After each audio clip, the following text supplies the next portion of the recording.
বরিশাল নগরীর গির্জা মহল্লার সড়কটির নাম পরিবর্তন হলেও সড়কটির পাশে থাকা ছোট্ট দইঘরটি আজও রয়েছে পুরনো আদলেই। তাদের এই পিতলের বাটিটা দেয়, তারপর তারা মুড়িটা একটু অন্যরকম করে কিন্তু দেয়, নর্মাল মুড়ি না, একটু গুড় মিশিয়ে দেয় মুড়ির মধ্যে, এটা অন্যরকম ভাইব পাওয়া যায়, এই জন্যই তো আসে। সাদামাটা এই দইঘরের খ্যাতি রয়েছে সারা দেশ জুড়ে।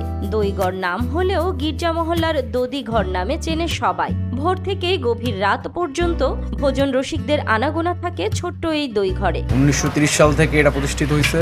তারপর আমার দাদার দাদা এবং আমার বাবা, আবার ছোট কাকা, তারপর আমি চতুর্থ প্রজন্ম এখানে আর কি।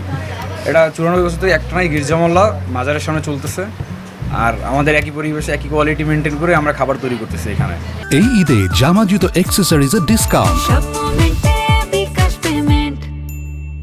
দইঘরের কারিগর জাহাঙ্গীর জানান, তিনি দীর্ঘ 55 বছর যাবৎ নিজ হাতে খাঁটি দুধ দিয়ে ভেজাল মুক্ত দই তৈরি করেন। প্রতিদিন 5 থেকে 6 মণ দুধ দিয়ে তৈরি করা হয় দইঘরের সকল মিষ্টান্ন। 77 সালে আইছি, এখন যে আছে এই ক্যাশে মালিক এর দাদার মালিক।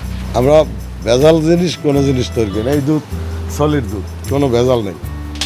আবার চিনি এর ভিতরে আর কিছু নেই, চিনি আর দুধ, আর কিছু নেই। এই তবে এই মোটামুটি আর কি 4-5 মণ 6 মণ এইরকম রাখা পড়ে। দইঘরের একজন কর্মচারী জানান, দইঘরে এসে ক্রেতারা তাদের রুচি, স্বাদ ও সাধ্য অনুযায়ী কাঁসার বাটিতে করে খাবার খেয়ে যান। দধি চিরা, গোলমরিচ, ছানা, মাখন এই দিয়ে একটা প্যাকেজ তৈরি হয়। এই একজন একটা মিক্সার খায়, এটার মূল্য হচ্ছে 70 টাকা। আবার কেউ দই চিরা ঘোল খায়, এটা 40 টাকা। কেউ দই চিরা শুধু দই চিরা খায় 30 টাকা, খালি দধি খায় 30 টাকা প্লেট। এইভাবে আর দই চিরা ঘোলমুড়ি ছানা মাখন বাদ দিয়ে 50 টাকা। যার যার তৌফিক সেই অনুসারে ওই মিক্সারগুলো খায়, যার রুচি খালি দধি খায়।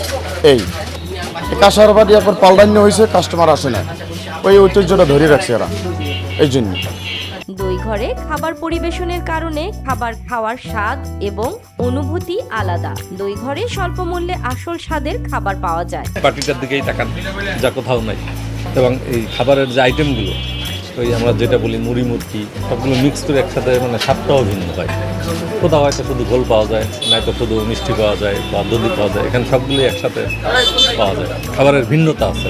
দেশের বিভিন্ন স্থান থেকে অনেকেই আসেন দই খেতে, অনেকেই আবার বারবার আসেন দইঘরের সুস্বাদু খাবার খেতে। আমার বাড়িতে বাঘেরগঞ্জ, আমি বরিশাল কাজে আসলেই এখানে আসার চেষ্টা করি এবং খাবারটা মানও যথেষ্ট ভালো এবং আমি ঐতিহ্যপূর্ণ হিসেবেই জানি, সেই হিসেবে এখানে আসলে আসা। অনেক আগে থেকে দোকান, আমার ছোট থেকে এখানেই খাওয়া দাওয়া করি। দইঘরের চতুর্থ প্রজন্মের উত্তরাধিকারী মাহমুদুল হাসান জানান, দইঘরে 94 বছর আগে কাঁসার পাত্রে খাবার পরিবেশনের প্রথা এখনো চালু আছে। প্রথমে শুধু দই চিরা বিক্রি হলেও এখন ছানা, মাখন সহ কয়েক আইটেমের মিষ্টি পাওয়া যায় দইঘরে। আমাদের এখানে একটানা এইভাবে চলতেছে, দই চিরা 94 বছর ধরে। হ্যাঁ, একই চলতেছে। তারপর আস্তে আস্তে একটু কিছু অ্যাড হয়েছে, যেমন ঘোল, টক দই, ঘি আছে, মাখন, ছানা, এগুলো আসছে আর কি আস্তে আস্তে। দাদা থেকে শুরু দই চিরাই চলতো আর কি।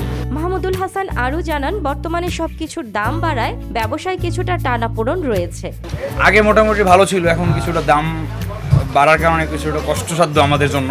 আর কাস্টমারের চাপটা একটু কম, দেশের পরিস্থিতির কারণে কিছুটা একটু কম হচ্ছে আমাদের আগের থেকে অনেকটা।